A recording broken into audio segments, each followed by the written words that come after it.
qui se retrouverait juste devant la scène.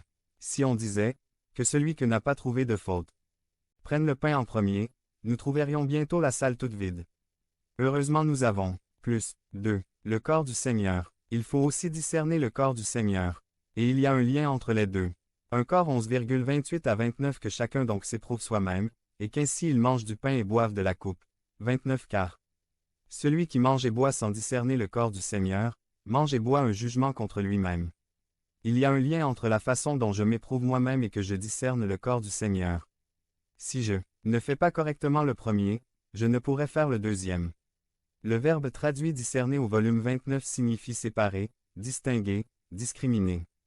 Selon Jean Chrysostome, né à Antioche dans les années 340 après Jésus-Christ, ne pas discerner le corps de Christ est de ne pas sonder, de ne pas prendre en compte, comme il faut, la grandeur des choses mises devant lui, de ne pas estimer la valeur du don. 2 Jésus a dit la nuit où il fut livré. Ceci est mon corps, qui est rompu pour vous.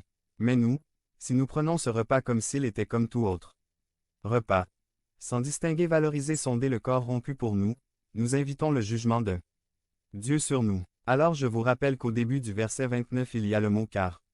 28 à 29 que chacun donc s'éprouve soi-même, et qu'ainsi il mange du pain et boive de la coupe.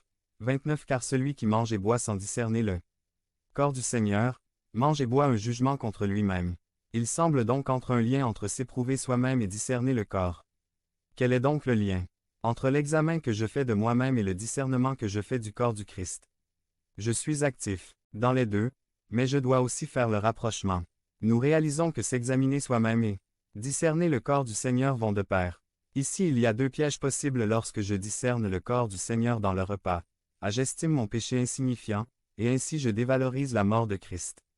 Si je dis, ce n'est pas ma faute, je rejette tout pardon offert par Dieu. Je n'ai pas besoin de pardon pour ce qui n'est pas ma faute.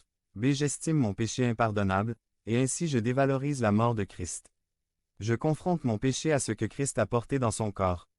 1 Pierre 2.24 dit que Jésus a porté lui-même nos péchés en son corps sur le bois.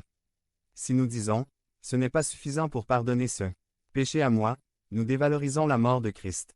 Prendre la coupe sans se confier entièrement dans le sang de Jésus-Christ, qui nous pardonne de tout péché est en lui-même un péché.